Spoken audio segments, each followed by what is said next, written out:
ಅಧಿಕಾರಕ್ಕೆ ಕಾಂಗ್ರೆಸ್ ಸರ್ಕಾರ ಬಂದಾಗಿನಿಂದಲೂ ಕೂಡ ಪ್ರಚಂಡ ಬಹುಮತದೊಂದಿಗೆ ಅಧಿಕಾರದ ಗದ್ದುಗೆ ಏರಿದಾಗಿನಿಂದಲೂ ಕೂಡ ಈ ಗ್ಯಾರಂಟಿ ಯೋಜನೆಗಳಿಂದ ಶುರುವಾದಂಥ ಇವರ ಈ ಓಟ ಇದೆಯಲ್ಲ, ಈಗ ನಾಯಕತ್ವದ ಬದಲಾವಣೆವರೆಗೆ ಬಂದಿದೆ. ಇಲ್ಲಿವರೆಗೂ ಕೂಡ ಏನೇನಾಗಿದೆ ಅನ್ನೋದನ್ನು ತಾವು ನೋಡಿದ್ದೀರಿ. ಕೇವಲ ಕಾಂಗ್ರೆಸ್ ಸರ್ಕಾರದಲ್ಲಿ ಮಾತ್ರ ಹಿಂಗೇನಾ ಅಂತ ಕೇಳಿದರೆ ಖಂಡಿತ ಹೀಗಲ್ಲ. ಹಿಂದೆ BJP ಸರ್ಕಾರ ಇತ್ತು. BJP ಸರ್ಕಾರದಲ್ಲೂ ಕೂಡ ಇದೇ ರೀತಿಯ ಏರಿಳಿತಗಳಾದಾಗ ರಿಪಬ್ಲಿಕ್ ಕನ್ನಡ ಅದನ್ನು ನಿಮಗೆ ತೋರಿಸುವಂಥ ಪ್ರಯತ್ನವನ್ನು ಕೂಡ ಮಾಡಿತ್ತು. ಈ ಹೊತ್ತಿಗೆ ಇದೆಲ್ಲ ಬೆಳವಣಿಗೆಗಳು ಜನ ಹೇಗೆ ನೋಡ್ತಾ ಇದ್ದಾರೆ? ಈ ಸರ್ಕಾರವನ್ನು ನೀವು ಆಸೆಗಣ್ಣಿನಿಂದ ಓಟ್ ಹಾಕಿ ಪ್ರಚಂಡ ಬಹುಮತದೊಂದಿಗೆ ಗೆಲ್ಲಿಸಿದ್ರಿ. ಈ ಹೊತ್ತಿಗೆ 3 ವರ್ಷ ಪೂರೈಸಿದೆ. ನಿಮ್ಮ ಅಭಿಪ್ರಾಯ ಏನು ಈ ಸರ್ಕಾರದ ಸಾಧನೆ ವೇದನೆಯ ಬಗ್ಗೆ? ಜನಾಭಿಪ್ರಾಯಕ್ಕೆ ರಿಪಬ್ಲಿಕ್ ಕನ್ನಡ ವೇದಿಕೆಯನ್ನು ಕಲ್ಪಿಸಿದೆ. ರಿಪಬ್ಲಿಕ್ ಕನ್ನಡ ನಿಮಗಾಗಿ ನಿಮ್ಮ ಅಭಿಪ್ರಾಯವನ್ನು ಕೇಳೋದಕ್ಕೆ ನಾವು ನಮ್ಮ ನಂಬರ್ಗೆ ನೀವು ಕಾಲ್ ಮಾಡ್ಬೋದು, ನಮ್ಮ ನಂಬರ್ಗೆ ನೀವು ಮೆಸೇಜ್ ಮಾಡ್ಬೋದು, ನಮ್ಮ ಎಕ್ಸ್ ಖಾತೆಗೂ ಕೂಡ ತಾವು ಕಾಮೆಂಟ್ ಮಾಡಿ ತಾವು ಇದ್ರ ಬಗ್ಗೆ ವಿಮರ್ಶೆಯನ್ನು ಮಾಡ್ಬೋದು. ಕಾಂಗ್ರೆಸ್ ಸರ್ಕಾರದ 3 ವರ್ಷಗಳ ಆಡಳಿತದ ಬಗ್ಗೆ ನಿಮಗೆ ತೃಪ್ತಿ ಇದೆಯೇ? ನಮ್ಮ ದೂರವಾಣಿ ನಂಬರ್ ಕೆಳಗಡೆ ಡಿಸ್ಪ್ಲೇ ಆಗ್ತಾ ಇದೆ, ನಮ್ಮ ವಾಟ್ಸಪ್ ನಂಬರ್ ಕೂಡ ಡಿಸ್ಪ್ಲೇ ಆಗ್ತಾ ಇದೆ. ಹಾಗೆ ನಮ್ಮ ಎಕ್ಸ್ ಖಾತೆಯಲ್ಲೂ ಕೂಡ ತಾವು ಮೆಸೇಜ್ ಮಾಡಿ ತಮ್ಮ ಅಭಿಪ್ರಾಯವನ್ನು ಹಂಚ್ಕೊಳ್ಬೋದು. ಕಾಂಗ್ರೆಸ್ ಸರ್ಕಾರದ 3 ವರ್ಷಗಳ ಆಡಳಿತದ ಬಗ್ಗೆ ನಿಮಗೆ ತೃಪ್ತಿ ಇದೆಯೇ? ಅಭಿಪ್ರಾಯವನ್ನು ನಮ್ಮ ಜೊತೆ ಹಂಚಿಕೊಳ್ಳಿ. ಎಸ್, ನೀವು ಕರೆ ಮಾಡಿ ಈಗಲೂ ಕೂಡ ಕರೆ ಮಾಡಿ ಮಾತನಾಡ್ಬೋದು. ಸೊ ಯಾವ ರೀತಿ ಇತ್ತು ಅಂತ ಹೇಳಿ, ಯಾಕಂತಂದರೆ ಈಗ BJPಯವರು ಕೂಡ ಅದನ್ನು ಟ್ವೀಟ್ ಮಾಡೋ ಮುಖಾಂತರ, ಪೋಸ್ಟ್ ಹಾಕೋ ಮುಖಾಂತರ 3 ವರ್ಷಗಳ ಆಡಳಿತ ಹೇಗಿತ್ತು ಅನ್ನೋದನ್ನು ಕೂಡ ಅಲ್ಲಿ ಮೆನ್ಷನ್ ಮಾಡ್ತಾ ಇದ್ದಾರೆ. ಸೊ ಜನಗಳು ಮಾತಾಡಿದ್ದಾರೆ, 3 ವರ್ಷ ಯಾವ ರೀತಿ ಆಡಳಿತ ಮಾಡಿದ್ರು ಅಂತೇಳಿ ಜನರು ಕೂಡ ಮಾತನಾಡಿದ್ದಾರೆ. ಜನ ಏನು ಹೇಳಿದ್ದಾರೆ ನೋಡ್ಕೊಂಬರೋಣ. ಪಕ್ಷಪೂರ್ವಕವಾಗಿ ಹೇಳ್ಕೊಳ್ಳಿ, ಈ ಸಮಾವೇಶ ನಾನು ಮಾಡ್ತಾಯಿದ್ದು ಸರಿ ಐತಾ ಅಂತ ಅವರೇ ಕೇಳ್ಕೊಳ್ಳಿ. ಫಸ್ಟು ಮೊದಲು ಅವರೇ ಕೇಳ್ಕೊಂಡು ಆಮೇಲೆ ಅಷ್ಟೊತ್ತರ 2,000 ರೂಪಾಯಿ ಹಾಕ್ತೀನಿ ಅಂದಿದ್ರು ಮಹಿಳೆಯರಿಗೆ. ಅದು ಯಾವ್ದಾರ ಎಲೆಕ್ಷನ್ ಬಂದಾಗ 1 ತಿಂಗಳು ಹಾಕ್ತಾರೆ, ಮತ್ತು 6 ತಿಂಗಳು ಇಲ್ಲ. ಅದು ಬಸ್ ಒಂದು ಫ್ರೀ ಬಿಟ್ಟರೆ ಬೇರೆ ಯಾವುದೇ ಸಮಾವೇಶದಾಗಲಿ ಏನೇ ಆಗಲಿ ಅವ್ರದ್ದು ಉಪಯೋಗ ಇಲ್ಲದ ಸಮಾವೇಶ. ಅದೇ ದುಡ್ಡನ್ನೇ ಆ ಕಾಂಗ್ರೆಸ್ ಗೌರ್ಮೆಂಟ್ ಮಾಡ್ತಕ್ಕಂಥ ಸಮಾವೇಶ ದುಡ್ಡು, ಆ ಹಣನೇ ಒಂದು ಬಡವರ ಕಲ್ಯಾಣಕ್ಕೆ ಉಪಯೋಗಿಸಿದ್ರೆ ಇನ್ನೂ ಒಳ್ಳೆಯದಂತ ನನ್ನ ಭಾವನೆ. ಯಾವುದೇ ಇದರಿಂದ ಅವರ ಕಾಂಗ್ರೆಸ್ಸಿನ ಒಂದು ಪ್ರಚಾರಕ್ಕೆ ಅವರ ಅಭಿವೃದ್ಧಿ ಸರ್ ನಮಗೆ ಅದು ಯಾವುದು ಕಣ್ಣಿಗೆ ಕಂಡಿಲ್ಲ. ಯಾವುದೇ ಗ್ಯಾರಂಟಿಗಳು ಕಣ್ಣಿಗೆ ನಮಗೆ ಕಂಡಿಲ್ಲ. ಆದರೆ ನಮ್ಮ ಆಟೋ ಚಾಲಕರ ಬಗ್ಗೆ ಒಂದು ಸ್ವಲ್ಪನೂ ಕಿಂಚಿತ್ತು ಮಾಡದೆ ಈ 2 ತಿಂಗಳಾಯ್ತು ಸರ್. ಆಟೋ ಗ್ಯಾಸ್ LPG ದರ ಏರಿಕೆಯಾಗಿ 53 ರೂಪಾಯಿ ಇದ್ದಿದ್ದು 105 ರೂಪಾಯಿ ಆಯಿತು. ಸರ್ಕಾರ ಒಂದು ಸ್ವಲ್ಪನಾದರೂ ಅವರು ಆಟೋ ಚಾಲಕರ ಬಗ್ಗೆ, ಅವ್ರ ಫ್ಯಾಮಿಲಿ ಬಗ್ಗೆ, ಈಗ ಶಾಲೆ ಸ್ಟಾರ್ಟ್ ಆಗಿದೆ, ಅವ್ರ ಮಕ್ಕಳ ಬಗ್ಗೆ, ಅವ್ರ ಮಕ್ಕಳ ಭವಿಷ್ಯದ ಬಗ್ಗೆ ಒಂದು ಸ್ವಲ್ಪ ಕಿಂಚಿತ್ತು ಯೋಚನೆ ಮಾಡ್ತಾ ಇಲ್ಲ ಸರ್ಕಾರ. ಸಿದ್ದರಾಮಯ್ಯ ಸರ್, ನಾವು ಶಕ್ತಿ ಯೋಜನೆ ಸರ್ಕಾರದ್ದು ನಮ್ಗೆ ಯೂಸ್ ಆಗ್ತಿದೆ. ಅಂದರೆ ನಾವು ವರ್ಷದಿಂದ ಬರೋದು, ಸುಮಾರು ಸೇವಿಂಗ್ಸ್ ಆಗ್ತುಂಟು ಶಕ್ತಿ ಯೋಜನೆ ಬಂದಾಗಿಂದ. ಅದಾದ ನಂತರ ತುಂಬ ಹೆಣ್ಮಕ್ಳಿಗೂ ತುಂಬ ಹೆಲ್ಪ್ ಆಗ್ತಿದೆ. ಹಾಗೆ ಶಕ್ತಿ ಯೋಜನೆಯಿಂದ ಸುಮಾರು ಜನ ಬೇರೆ ಬೇರೆ ಕಡೆ ಹೋಗ್ಲಿಕ್ಕೆ ಅವ್ರಿಗೆ ಯೂಸ್ ಆಗ್ತಿದೆ. ಲಕ್ಷ್ಮಿ ಯೋಜನೆಯು ಸುಮಾರು ಜನಕ್ಕೆ ಬರ್ತಾ ಉಂಟು, ತುಂಬ ಜನ ಯೂಸ್ ಮಾಡ್ಕೊಳ್ತಿದ್ದಾರೆ. ಹಾಗೆ ಕೆಲವೊಬ್ರಿಗೆ ಬರ್ತಾನೂ ಇಲ್ಲ, ಅದು ಯಾಕೆ ಹೇಳಿ ಇನ್ನೂ ಗೊತ್ತಾಗಿಲ್ಲ. ಸುಮಾರು ಜನಕ್ಕೆ ಸರ್ಕಾರ ಒಂದು ಯೋಜನೆಯನ್ನು ರೂಪಿಸಿದ್ದಾರೆ, ಗ್ಯಾರಂಟಿ ಯೋಜನೆ ಅಂತ. ಅದರಲ್ಲಿ ನಮಗೆ ಗೃಹಲಕ್ಷ್ಮಿ ಯೋಜನೆಯು ತುಂಬ ಯೂಸ್ ಆಗ್ತಾ ಇದೆ. ಅಂದರೆ ನಾವು ದಿನನಿತ್ಯ ಸಾಮಗ್ರಿ ಅಥವಾ ದಿನನಿತ್ಯಗೆ ಏನು ಉಪಯೋಗಿಸ್ತೇವಲ್ಲ, ಅದಕ್ಕೆ ಸಾಮಾನಿಗೆಲ್ಲ ತುಂಬ ಹೆಲ್ಪ್. ಬಸ್ಸಿಗೂ ಶಕ್ತಿ ಯೋಜನೆಯನ್ನು ಜಾರಿಗೊಳಿಸಿದ್ದಾರೆ. ಅದರಿಂದ ತುಂಬ ಜನರಿಗೆ ಬಸ್ಸಲ್ಲಿ ಓಡಾಡಲಿಕ್ಕೆಲ್ಲ ಈಸಿ ಆಗ್ತಾ ಇದೆ.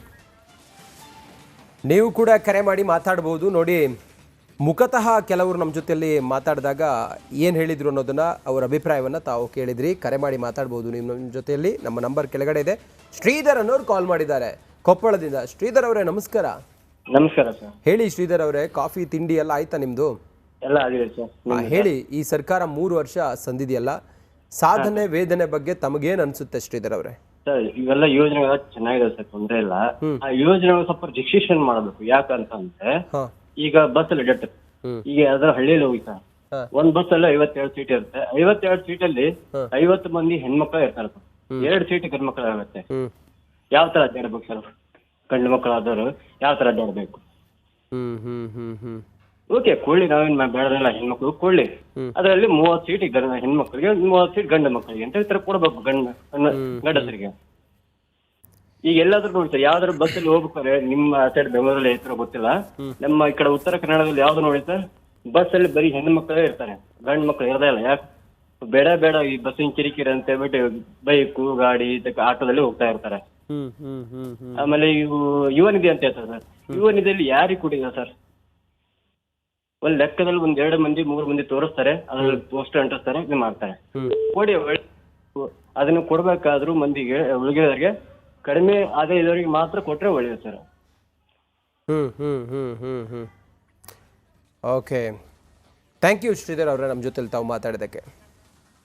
ನೋಡಿ, ಶಿವಮೊಗ್ಗದಿಂದ ಚಂದ್ರು ಅನ್ನೋರು ಕರೆ ಮಾಡಿದ್ದಾರೆ. ಚಂದ್ರು ಅವರೇ ನಮಸ್ಕಾರ. ನಮಸ್ಕಾರ ಸರ್. ಹೇಗಿದೆ 3 ವರ್ಷಗಳ ಆಡಳಿತ ಕಾಂಗ್ರೆಸ್ದು, ಏನನ್ಸುತ್ತೆ ನಿಮ್ಮ ಅಭಿಪ್ರಾಯ? ಸರ್ ನಾನು 0.0 ಇವರಿಗೆ ಪಾಯಿಂಟ್ ಕೊಡ್ತೀನಿ. ಯಾಕ್ರಿ? ಯಾಕಂದ್ರೆ ಸರ್ ಎಲ್ಲಿದೆ ಸರ್ ಅಭಿವೃದ್ಧಿ, ಎಲ್ಲಿದೆ ಸರ್? ಕೊಟ್ಟಿಲ್ವಾ? ಗ್ಯಾರಂಟಿ ಕೊಟ್ಟಿಲ್ವಾ? ಸರ್ ಏನ್ ಕೊಟ್ಟಿದ್ದಾರೆ ಸರ್, ಏನಕ್ಕೆ ಕೊಟ್ಟಿದ್ದಾರೆ ಅಂತ ಗೊತ್ತಾಗ್ತಾ ಇಲ್ಲ. ಈಗ ಮಹಿಳೆಯರಿಗೆ ಕೊಟ್ಟಿದ್ದಾರೆ, ಬಸ್ಸಲ್ಲಿ ಓಡಾಡಕ್ ಫ್ರೀ ಆಗಿ ಕೊಟ್ಟಿದ್ದಾರೆ, ಉಪಯೋಗ ಏನಿದೆ ಸರ್? ರಾಜ್ಯದಲ್ಲಿ ಯಾವುದೇ ನೇಮಕಾತಿ ಇಲ್ಲ. ವಿದ್ಯಾವಂತರು ಅವಿದ್ಯಾವಂತರಾಗಿ ಇವತ್ತು ಕೆಲಸ ಇಲ್ಲದೆ ತಿರುಗಾಡ್ತಿರ್ತಾರೆ. 3 ವರ್ಷದಿಂದ ಒಂದೇ ಒಂದು ನೇಮಕಾತಿ ಇಲ್ಲ ಸರ್. ಸೊ ವಿದ್ಯಾರ್ಥಿಗಳು ಅವರ ಭವಿಷ್ಯಕ್ಕಾಗಿ ಅವರು ಸ್ಟ್ರೈಕ್ ಮಾಡಿದ್ರು ಕೂಡ ಅವ್ರ ಬಗ್ಗೆ ಯಾವುದೇ ಕಾಳಜಿ ಇವರಿಗಿಲ್ಲ.